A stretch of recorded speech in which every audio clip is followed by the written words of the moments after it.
Жазушы осыны толық әр кейіпкердің ішіне тоқталып, олардың ішкі сезімдерін, былайша айтқанда жан айқайын толық бізге көрсетті десе. Неліктен дәл осы Әбіш Кекілбаевтың «Аңыздың ақыры» романын таңдадыңыз? Әбіш Кекілбаевтың шығармаларында тереңдік, тарихи сана, философиялық ой басым. Осы зерттеу жұмысыңыз несімен жарқ етіп түседі? «Аңыздың ақыры» романы бойынша анимациялық мультфильм түсірудемін. Осы менің ең үлкен жаңалығым болады. Қалай ойлайсыз? Неліктен жастар кітап оқуы керек? Яғни 60-70 жастан асқан кезде кітап оқитын болса, ол кітап оқу сол адамның алжып кетуінің алдын алады. Және кітап оқымайтын адам бірақ қана өмір сүрсе, кітап оқитын адам бірнеше өмір сүреді деп те жатады. Жазушының тілінде де, ділінде де мін жоқ. Қашан да сергек, қашан да сезімтал. Үнемі бәйгенің алдынан келетін тұлпарларға теңеймін мен Әбішті. Ал аспанға қарасам, оның жұлдызын оңай танимын. Оның жұлдызы сол Әуезов, сол Нұрпейісов, сол Айтматов жұлдыздармен бірге тұр. Ол да жарық жұлдыз.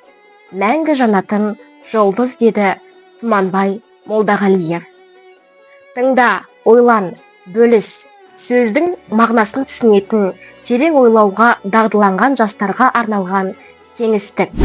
Армысыздар, құрметті патша көңілді көрермен. Бұл «Тыңда, ойлан, бөліс» атты әдебиет подкасты. Бүгін біз ерекше шығарма жайында сөз қозғайтын боламыз. Бұл Әбіш Кекілбаевтың «Аңыздың ақыры» романы. Ал қасымда әдебиетке жаны жақын серігім Дүйсенбек Алихан. Қош келдіңіз, Алихан. Сәлем, қуаныштымын. Жалпы бұл шығарма ой салатын, тұтас бір дәуірдің философиясын жеткізетін туынды. Біз бүгін осы туындының тереңіне үңіліп көретін боламыз. Әлбетте, дұрыс айтасыз. Әбіш Кекілбаев әлемі қазақ әлемінің бір үлкен мәуелі бәйтерегіне айналды деп ойлаймын. Сонымен қатар, Алаштың Айбоз ақынының шығармаларының сан қыры дараланып, күні бүгінге деген даралану үстінде. Сізбен толықтай келісемін. Әбіш Кекілбаев қазақ әдебиетінің классиктерінің бірі. Ол тек қана жазушы емес, мемлекет қайраткері, қоғамның рухани тірегіне айналды. Әбіш Кекілбаевтың шығармаларында тереңдік, тарихи сана, философиялық ой басым. Әсіресе осы «Аңыздың ақыры» сол ойдың шоқтығы болып саналады. Жалпы, Алихан, «Аңыздың ақыры» романы несімен ерекше? Неліктен дәл осы Әбіш Кекілбаевтың «Аңыздың ақыры» романын таңдадыңыз? Жалпы мен осы неге таңдадым деген сұраққа жауап беретін болсам, осы жобаны бастамас бұрын Абай Құнанбайұлының Ескендір поэмасын оқыған болатын. Ол поэма менің өзіме ұнап қалды, идеясы ұнады, тақырыбы ұнады деген сияқты. Ал енді осы жоба басталатын кезде мен орталық кітапханаға барғанымда кітапханашыдан кеңес алдым. Сол кезде кітапханашы осы Әбіш Кекілбаевтың «Аңыздың ақыры» романын оқуды ұсынған болатын. Осылайша менің осы «Аңыздың ақыры» романына зерделеу жұмысым өз бастауын алған болатын. Расымен де Қара сөз Қажымұқанның «Аңыздың ақыры» романы тарих пен шежірені, философияға толы роман екені бәрімізге белгілі, және де «Аңыздың ақыры» романы адам психологиясын зерттеген философиялық роман. Жалпы осы романды оқи отырып, жазушы шеберлігі жайында не айта аласыз?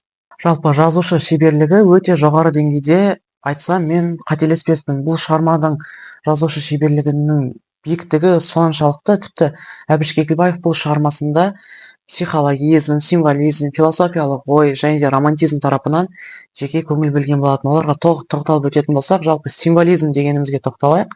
Символизм дегеніміз ол 19 ғасырдың аяғы мен 20 ғасырдың басында Европа елдерінде мәдениет пен өнерде дамыған ағым. Бұл шығармадағы басты символизм бұл мұнара. Мұнараның қызметі ол жаңағы кіші ханымға мұнарашының, яғни Жаппардың деген махаббатын көрсетеді. Ал кіші ханымның тарапынан қарайтын болсақ, бұл жаңағы кіші ханымның әміршіге деген махаббатын көрсетеді. Бұл басты символ болатын болса, тағы да символдар ол жаңағы Сусымақұмның ізді жып-жылмағай етіп жойып жіберу және де әміршінің қолынан ешқашан түсіп көрмеген Сақинасының өзінің тарғыл көзді жүзігі түсіп қалады. Бұл үлкен бір белгі деп ойлаймын. Ал философиялық ойға келетін болсақ, философиялық ой бұл жерде әлсіздік те тығырық, күштіліктің шынаты мәңгілік, барар жерің бәрібір жердің асты деген сияқты ойлар, философиялық ойлар көптеп берілген болатын. Романтизм тарапы жаңа символизмде айтып кеткеніміздей, кіші ханымның әміршіге, ал Жаппардың жаңағы мұнарашының кімге? Кіші ханымға деген махаббаты. толық айтылып кеткен. Ал психологизмға тоқталайық. Ал психологизм ол яғни жазушы осыны толық әр кейіпкердің ішіне тоқталып, олардың ішкі сезімдерін, былайша айтқанда жан айқайын толық бізге көрсетті десем артық болмас. Расында да романдағы психологизм оқырманды терең тебіреністерге және терең тың ойларға жетелейді деп ойлаймын. Себебі осы романдағы психологизм арқылы әміршінің ішіндегі ішкі күдігінен, жан дүниесінен бір сыр шертетіндей көрінеді. Жалпы әміршінің билігі шексіз болғанымен, ол өз ойларымен, өзінің ішіндегі мәселелерімен жалғыздықта қалды.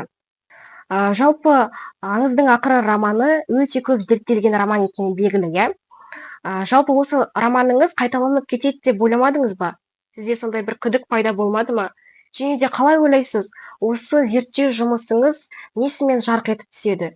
Яғни өзгешелігі, даралығы неде?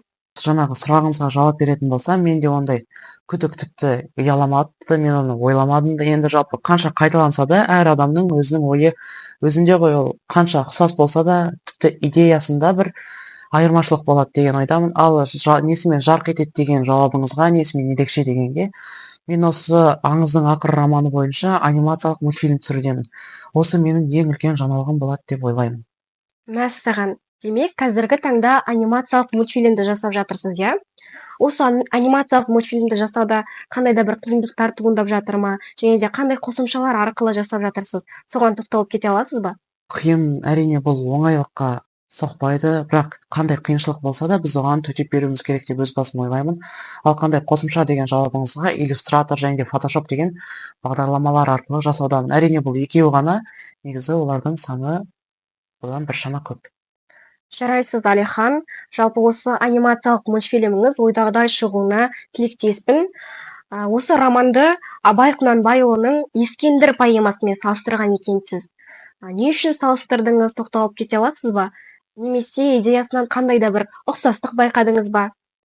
Жалпы идеясындағы ұқсастыққа тоқталып кететін болсам, ол екі шығармада да әмірші бейнесі бар. Екі шығармада да олар тәкаппар, былайша айтқанда құнығып кеткен, біреуі байлыққа деген сияқты жерге.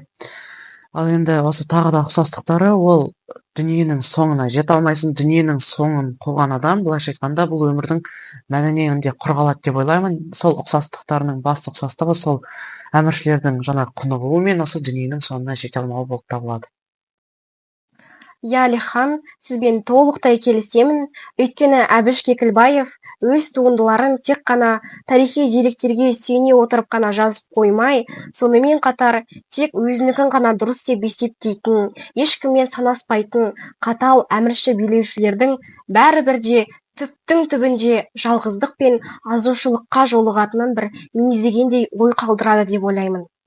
Сонымен қатар, Алихан, дәл осы тұста есіме Жүсіп Баласағұнның ақылдылықпен ел биле, білімділікпен елді аузыңа қарат деген сөзі еріксіз оралып отыр. Жалпы осы романды ұлттық құндылық, ұлттық мүдде тұрғысынан талдай аласыз ба? Неліктен өскелең ұрпақ дәл осы Әбіш Кекілбаев шығармаларын оқу керек? Қалай ойлайсыз? Жалпы ұлттық мүдде, құндылық тарапынан қарайтын болсақ, бұл жақтағы олар жаңағы романның басындағы ұлы ханымның әміршіге құрттаған алманы беріп жіберу қастандық ретінде, Мұнарашының жаңағы шеберлігі, Мұнарашының махаббаты деген сияқтылар жатады. Ал Әбіш Кекілбаевтың шығармаларына оқуға келетін болсақ, бұл ерекше, былайша стилі ерекше жазушы деуге келеді.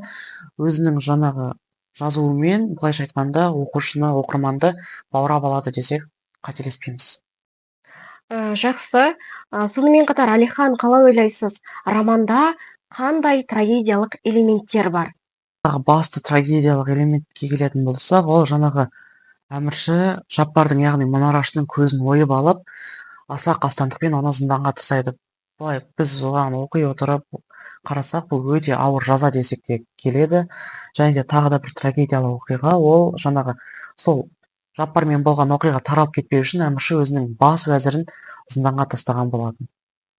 Бұлай келе, аңыздың ақыры романында романтикалық қиял мен философиялық толғам әрі шарттылық үйлесім тапқанына бүгін көз жеткіздік.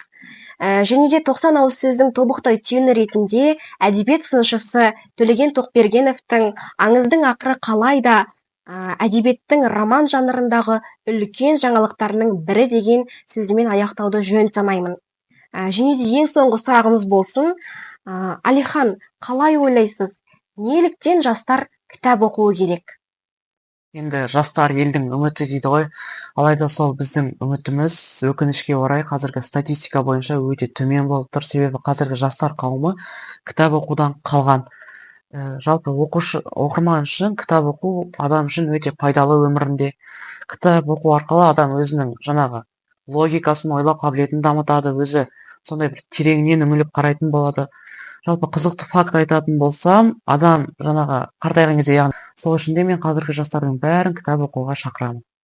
Иә, демек, мидың азығы да, тренажеры да кітап дейсіз ғой, иә? Жалпы ұлы Хакім Абай өзінің 32-ші қара сөзінде білім ғылым үйренбекке талап қылушыларға әуелі білмек керек деп айтқан еді. Жалпы адам баласы кітап оқыған кезде тек қана рухани байып қана қоймай, сонымен қатар жарқын болашаққа сеніммен қарайтынына мен кәміл сенемін. Және де кітап оқымайтын адам бірақ қана өмір сүрсе, кітап оқитын адам бірнеше өмір сүреді деп те жатады.